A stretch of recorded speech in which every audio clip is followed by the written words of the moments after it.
Assalamualaikum warahmatullahi wabarakatuh. Bismillahirrahmanirrahim. Alhamdulillahirabbil alamin. Asyhadu an la ilaha illallah wa asyhadu anna Muhammadar Rasulullah.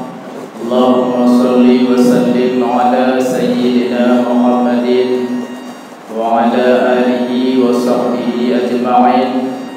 Amma ba'du.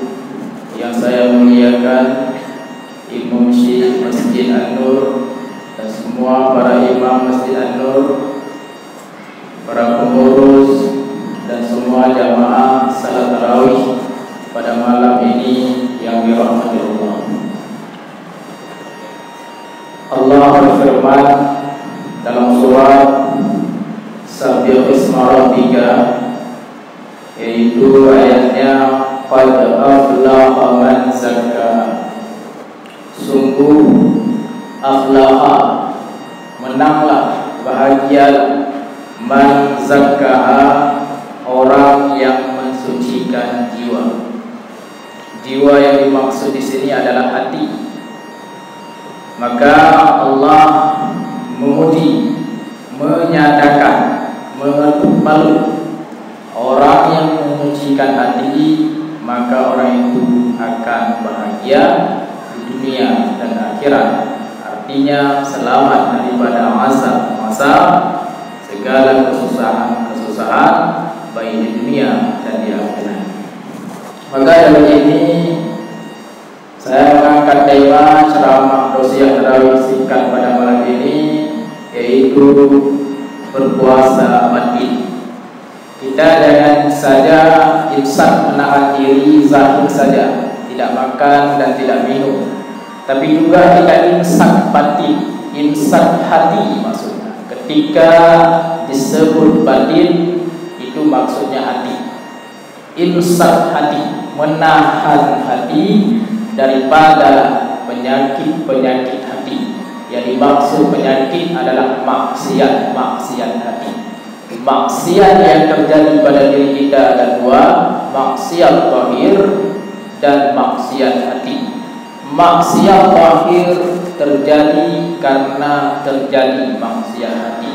Jika kita telah bertobat, telah baik daripada maksiat hati, maka maksiat zahir itu, baik zahir itu akan mengikut sendirinya. Maka oleh karena ini sangat penting untuk kita introspeksi diri dan kita bertobat selalu dari maksiat hati. Ketika hati kita ini sudah bertabiat, sudah bersifat dengan sifat-sifat yang terpuji atau sifat-sifat taat hati namanya, sabar, tawakal dan lain-lain, maka anggota zahir kita itu dengan sendirinya akan baik juga, akan taat juga. Lalu apa saja sih maksiat hati itu? Maksiat hati sangat banyak. Tak semuanya itu terhimpun dalam 10 besar. Yang pertama, gemar berbicara. Ada di hati suka berbicara.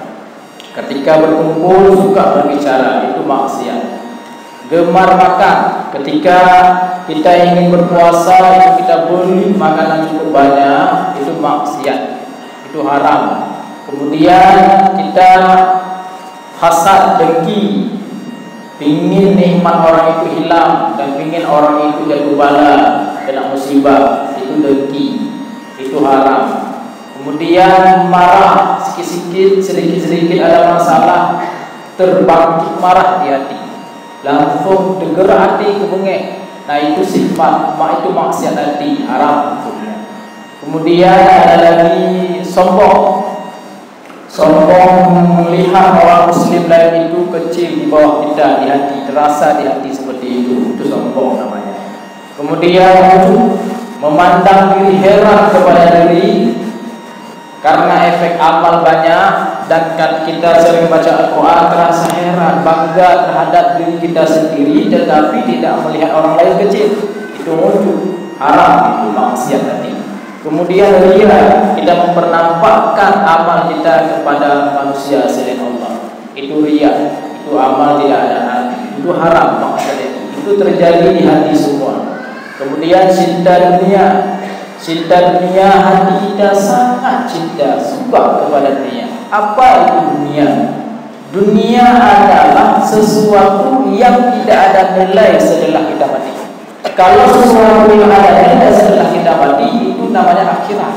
Mik ini akhirat karena ada nilai setelah kita mati.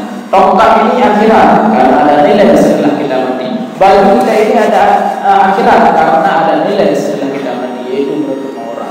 Apapun sifatnya yang ada nilai setelah mati, mobil mewah, jika itu ada nilai setelah kita mati, itu juga akhirat.